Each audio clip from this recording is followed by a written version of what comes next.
할로 여러분, 날씨가 정말 좋아요. 조금만 있으면 단풍 들겠어요. 아침 저녁으로 산책하기도 정말 좋죠. 세상은 시끄러워도 결국 가을은 오고 말았어요. 사람들은요, 가을이 오면서부터 슬슬 한 해를 돌아보잖아요. 괜히 누런 논밭을 보며 철학자가 되기도 하죠.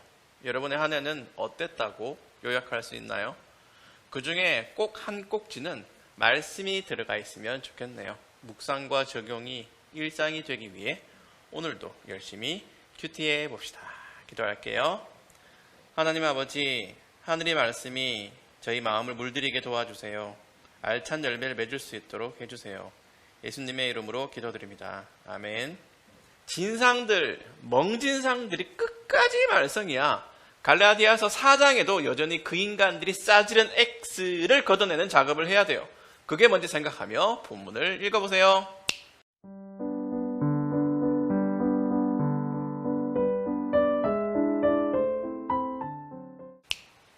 거짓 형제들이 던진 오물덩어리가 뭐라고 했죠? 율법을 지키라고. 그래야 구원받는다고. 아니, 보장받는다고. 다른 말로 믿음만으로 구원받으려니까 불안하지? 그러니까 당신이 확인할 수 있는 수단을 갖추라고. 그게 행위, 공로입니다. 할례, 절기, 준수 같은 율법이에요. 갈라디아서의 주제인 자유를 심각하게 침해하는 거짓말이야. 지난 금요일에도 말했지만 이게 무진장 헷갈리는 주제거든. 무료냐, 부분 유료하냐, 유료냐. 세 가지 선택지가 있을 때 여러분 무슨 생각하나요? 무료면 뭔가 결함도 있고 광고도 뜨고 기능 제한도 있을 거라 생각하죠? 스마트폰 앱이나 게임 중에 쓸만한 무료는 별로 없어요. 사람 심리가 그래요. 구원은 무료야. 예수님은 죄값으로 상당한 가치를 지불하셨지만 우리는 단지 예수님을 믿는다는 것만으로 계산이 끝난 구원을 얻어요. 그래서 우리 편에선 공짜. 이런 구원 방식을 설명하는 게 복음인데 거짓 형제들은 요걸 비틀어 버리는 거지.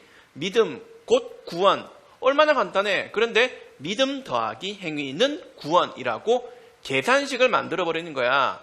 여러분이 앱을 구독하고 캐시템을 꼭 써야 직성이 풀리는 것처럼 만들어 버렸어요. 우리가 스마트폰 유료 결제의 함정에 빠져서 질러? 말어? 고민하는 것처럼 갈라디아 교인들도 율법을 지켜? 말어? 고민하게 되었어요. 무료냐, 유료냐의 치열한 머리 싸움은 근본적인 인간의 본능이에요. 누구든 믿음으로 구원받는다는 복음에 물음표를 던질 수밖에 없어요. 바울쌤은 그걸 종이냐 자녀이냐의 문제로 오늘 본문에서 풀어요. 바울 시대에도 종이나 노예가 있었는데 그 관계는 쉽게 뒤집을 수 없었죠. 하지만 딱 한 가지 예외가 있었어요. 그건 자녀를 교육할 때입니다. 당시 사회에서 자녀 교육을 똑똑한 노예에게 맡기기도 했어요. 그러면 어린아이와 노예의 위치가 뒤집혀 신부는 주인집 아들인데 노예의 통제를 받아요.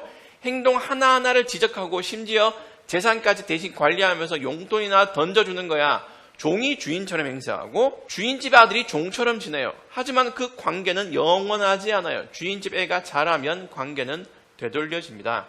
바울쌤은 이걸 말하고 싶어요. 3절에 이와 마찬가지로 우리도 전에는 어린아이와 같았습니다. 우리는 이 세상의 헛된 가르침 아래에서 종노릇을 했습니다. 라고 하죠. 관계 설정만 보세요.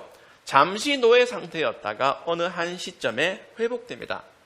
우리는 전에 얽매여 살았어요. 율법의 계약직이었어. 율법이 사람의 행동을 하나하나 지적하고 정죄하고 간섭했어요. 율법 때문에 주눅들고 죽고 싶고 고통스러웠어요. 그러나 어느 한 시점에 회복됩니다. 그 시점을 바울쌤은 예수님이 오신 때라고 이 문단에서 밝혀요. 이 문단 다시 읽어볼까요? 4절에서 7절.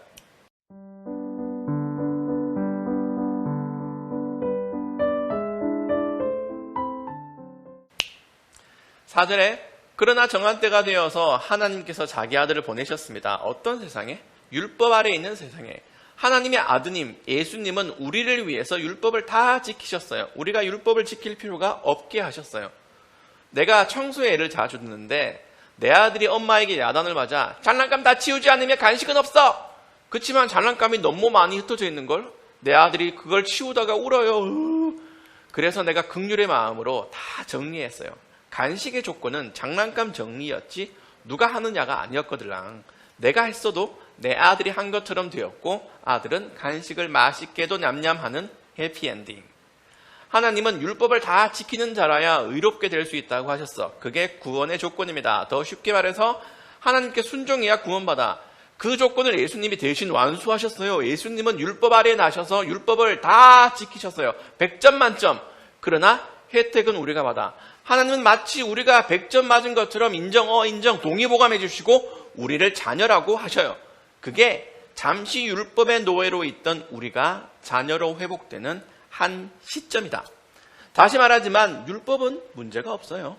다만 그 율법을 접한 인간이 너무 심하게 타락하고 오염되어서 그래요. 예를 들면 음식과 같아요.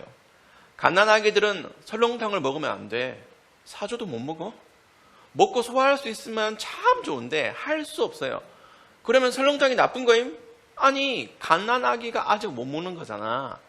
정확하게 맞아떨어지는 애는 아니지만 율법과 자유의 관계는 그런 거예요. 율법보다는 전적으로 타락한 인간에게 문제가 있어서 율법을 다 소화할 수 없었던 거죠. 하지만 예수님은 그걸 꼴깍 하시고 소화 잘 하신 다음에 우리가 먹은 것처럼 건강하게 무럭무럭 자랄 수 있게 해주세요. 하나님의 자녀로 살게 하시죠. 이걸 설명하는 이유가 있어요. 그게 3분단에 나오는 거야. 읽으면서 동시에 나는 어떻게 살지를 고민해 보세요. 8절부터 11절.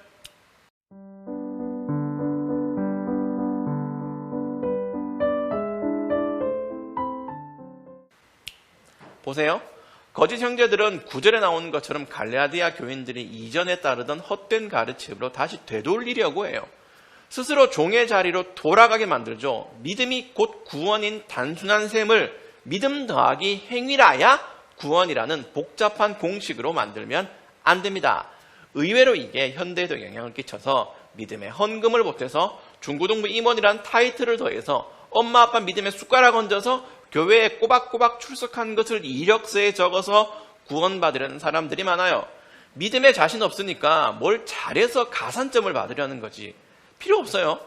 구원받은 내가 쪽바로 사는 건 당연하지만 구원받기 위해서 뭘 열심히 하자는 건 나는 종이로소이다 하는 것과 같아요. 그러면 절대 안 됩니다. 여러분도 자기 믿음을 이렇게 돌아보세요. 여러분이 전부 구원받는 믿음이 탄탄해서 흔들리지 않는다고 자부하고 이제는 어떻게 사느냐를 고민할 수준은 아니잖아요. 어떤 친구는 누굴 믿어야 구원받는지 감도 못 잡을 수 있어요. 그러니까 더욱 믿음은 구원이라는 단순한 셈을 기억하세요. 누가 어떤 헛소리를 해도 예수님을 믿으면 구원받는다는 복음을 놓치지 마세요. 뭘 어떻게 해서 구원을 확보할 거라는 노예 의지로 살지 마세요. 구원 얻는 믿음을 소유한 사람이라도 이런 복음을, 은혜를 잊지 말고 감사하세요.